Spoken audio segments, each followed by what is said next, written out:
కోట్ల రూపాయల విలువైన కారును కొనుగోలు చేసిన Telangana MLA Mynampally Rohit Mercedes Benz G580 EQ electric ను కొనుగోలు చేసిన రోహిత్ డీప్ బ్లాక్ షేడ్ నుండి కొనుగోలు చేసిన ఎమ్మెల్యే ఒక్కసారి ఛార్జ్ చేస్తే 473 కిలోమీటర్ల వరకు ప్రయాణం.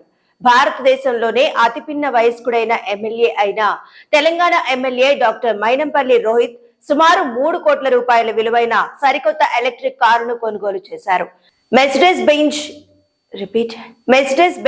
G580 EQ ఎలక్ట్రిక్ ను కొనుగోలు చేశారు. ఇండియా మొబిలిటీ గ్లోబల్ ఎక్స్పో 2025 లో మెర్సిడెస్ బెంజ్ ఈ కారును విడుదల చేసింది. మైనంపల్లి రోహిత్ గత అసెంబ్లీ ఎన్నికల్లో కాంగ్రెస్ తరఫున మెదక్ నుండి పోటీ చేసి గెలుపొందారు. మైనంపల్లి రోహిత్ ఈ ఎస్యూవీని కొనుగోలు చేయడంతో సామాజిక మాధ్యమంలో వైరల్ అయింది. ఆయన డీప్ బ్లాక్ షేడ్ ఉన్న ఈ కారును కొనుగోలు చేశారు. ఈ electric car look G wagon ICE version ను పోలి ఉంటుంది. ఈ ఎస్యూవీకి 12.3 అంగుళాల డిస్ప్లేలు ఉన్నాయి. ఇందులో ఒకటి ఇన్స్ట్రుమెంటల్ క్లస్టర్ కోసం, మరొకటి కారు ఇన్ఫోటైన్మెంట్ స్క్రీన్ కోసం ఉంటాయి. ఇందులో ఎలక్ట్రికల్ అడ్జస్టబుల్ సీట్లు ఉంటాయి.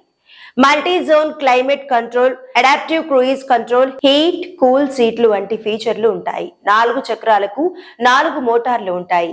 G580 EQ 116 kWh battery pack తో నడుస్తుంది. ఈ ఎలక్ట్రిక్ ఎస్యూవీని ఒక్కసారి ఛార్జ్ చేస్తే 473 కిలోమీటర్ల వరకు ప్రయాణిస్తుంది. ఈ వేరియంట్ లో ఫాస్ట్ ఛార్జింగ్ ఫీచర్ ఉంది. కేవలం 32 నిమిషాల్లో ఛార్జ్ చేయవచ్చు. ఈ ఎస్యూవీ 0 నుండి 5 సెకండ్లలోనే 100 కిలోమీటర్ల వేగాన్ని అందుకోగలదు. కారు గరిష్ట వేగం గంటకు 180 కిలోమీటర్లు. దీని ఎక్స్ షోరూమ్ ధర 3 కోట్లు.